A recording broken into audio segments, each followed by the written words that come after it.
Fajne te armyteki, ale drogie. No wiem, drogie, to prawda. I sam mocno bym się zastanowił, zanim bym nabył własnego Armyteka C2 Pro, w szczególności tego najdroższego. Świetna latarka, naprawdę. Nie miałem do czynienia z lepszymi latarkami czołowymi niż te marki Armytek, to mogę powiedzieć z całą pewnością. Natomiast nie każdego na nie stać, albo też inaczej, nie każdy chce przeznaczyć tyle pieniędzy na latarkę czołową, lub też jeszcze inaczej, nie każdy takiej latarki silnej, mocnej potrzebuje. Bo być może chcemy tylko mieć latarkę czołową po to, żeby gdzieś w okolicach obozu sobie przyświecić. Na przykład budzimy się w hamaku, szukamy chusteczek, telefonu, czegokolwiek, przyświecamy sobie, tylko po to potrzebujemy tej latarki. No to nie ma sensu kupować silnego Armyteka za kilka stów. Możemy wtedy użyć jednej z latarek budżetowych i o tym właśnie dzisiejszy odcinek. Porównamy sobie 3 budżetowe latarki od Highlandera. Zacznijmy od latarki, o której już Wam mówiłem w jednym z ostatnich odcinków. Tutaj pojawi się link, tam mówię o niej całkiem sporo, więc nie ma sensu, żebym teraz się powtarzał. Skupimy się na 2 pozostałych. W każdym razie ta latarka to jest latarka z diodą białą i diodą czerwoną. Jej główną zaletą jest to, światło białe to było, się trochę powoli, nieintuicyjnie nie to robi, bo trzeba przytrzymać ten przycisk, żeby ona zaczęła świecić. No i światło czerwone. Fajna rzecz, fajna latarka. Tutaj plusikiem jest to, że działa na tylko jednej bateryjce typu AA. Możemy sobie zabrać zestaw takich baterii, wymieniać na bieżąco. Chciałbym ją zgasić, bo to trzeba się przeklikać przez wszystkie tryby, żeby ją zgasić.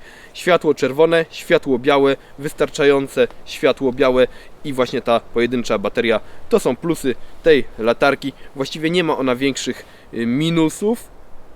Poza tym, że producent zwyczajnie coś tutaj ściemnia, jeżeli chodzi o moc świecenia. No i właśnie do sedna. Ponoć latarka świeci z mocą 130 lumenów. No i ja teraz tym 130 przyświeciłem sobie w piwnicy i tak mi się wydaje, że niekoniecznie. To jest 130 lumenów, a za chwilę przyświecimy latarkami według tego samego producenta, bo co ciekawe, to są wszystko latarki marki Highlander. Teraz przyświecimy innymi latarkami marki Highlander. I co się okazuje? Zaświećmy najpierw latarką najdroższą. To będzie łatwe porównanie. 110 lumenów kontra 130 lumenów. No popatrzmy, jak ona świeci w piwnicy.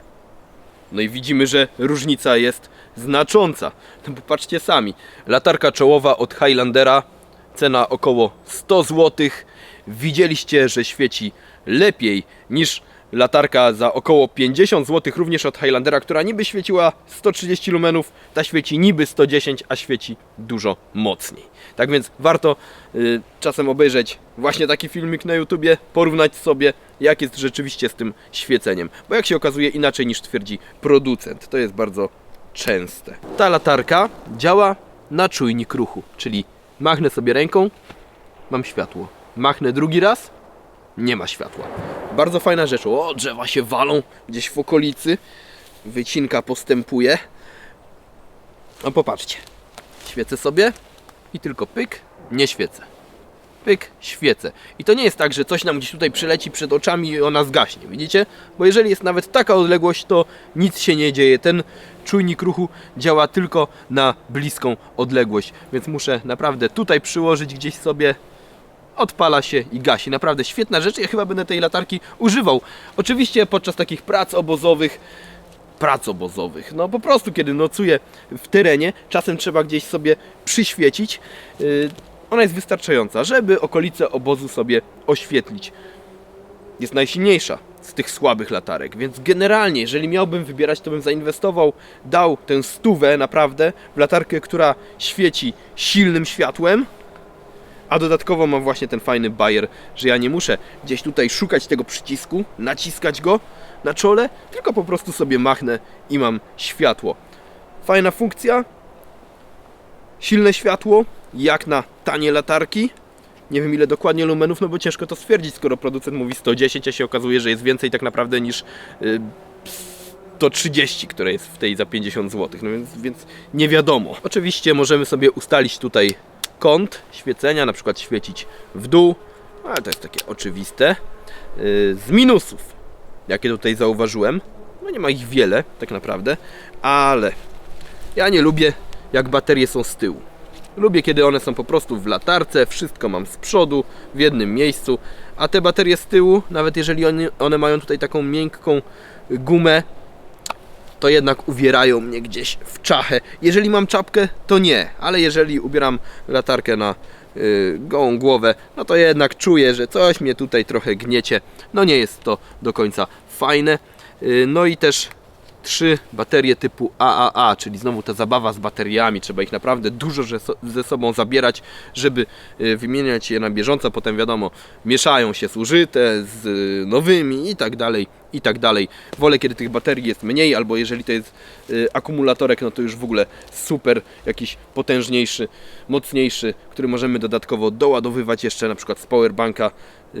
Warto mieć zapasowe akumulatorki, owszem, ja się tutaj nie będę sprzeczał, że po prostu wiadomo, jeżeli ładujemy z powerbanka, to trwa, a potrzebujemy latarki na już, jeżeli bateria się wyczerpała, więc bierzemy sobie z plecaka zapasową, owszem, no ale wolę jednak, kiedy jest jedna mocniejsza i sobie wymieniam na jedną mocniejszą sobie, a nie, że mam miszmasz i pełno baterii w plecaku, no 3 AAA. No dobra, no ale powiecie, że się czepiam. No być może się czepiam rzeczywiście. W każdym razie trochę mnie to z tyłu uwiera. Jakiś minus dla tej latarki musiałem znaleźć.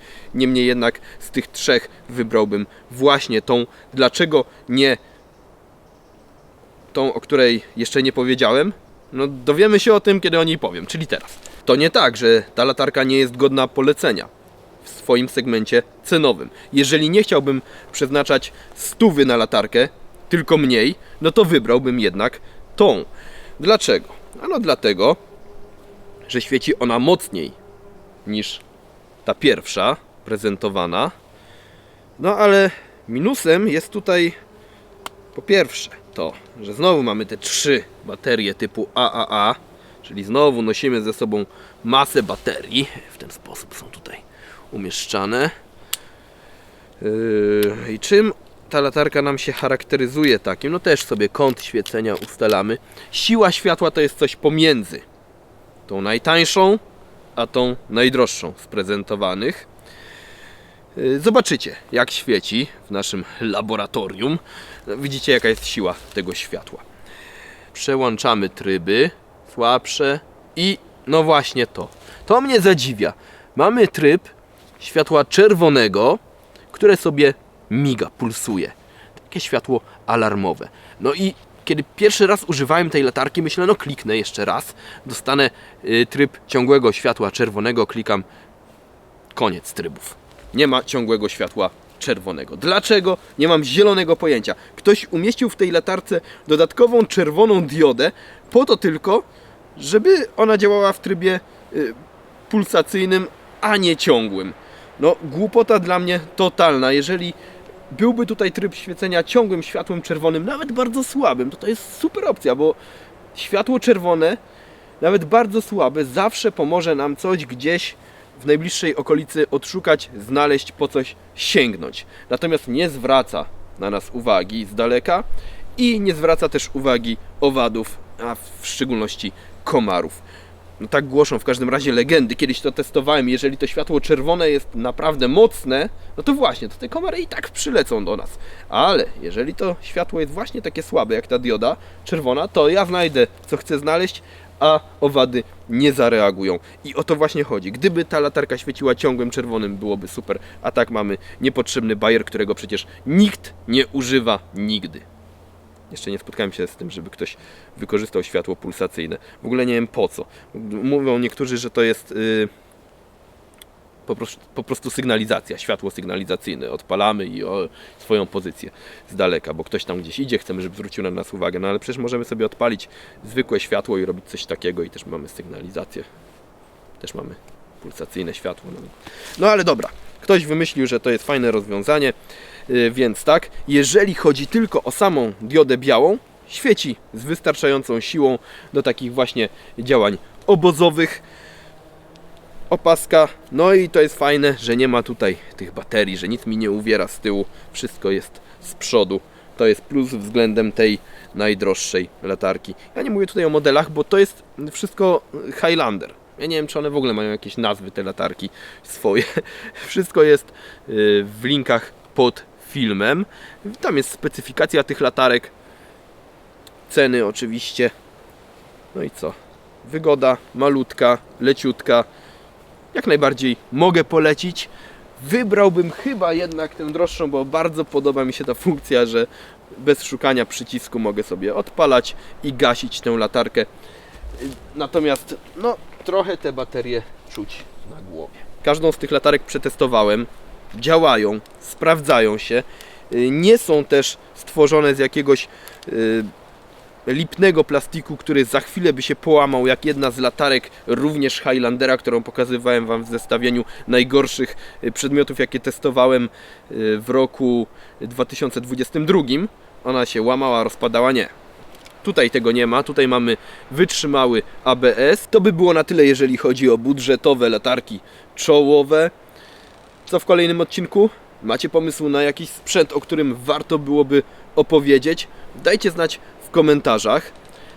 Jeżeli nie, pojawią się kolejne gadżety.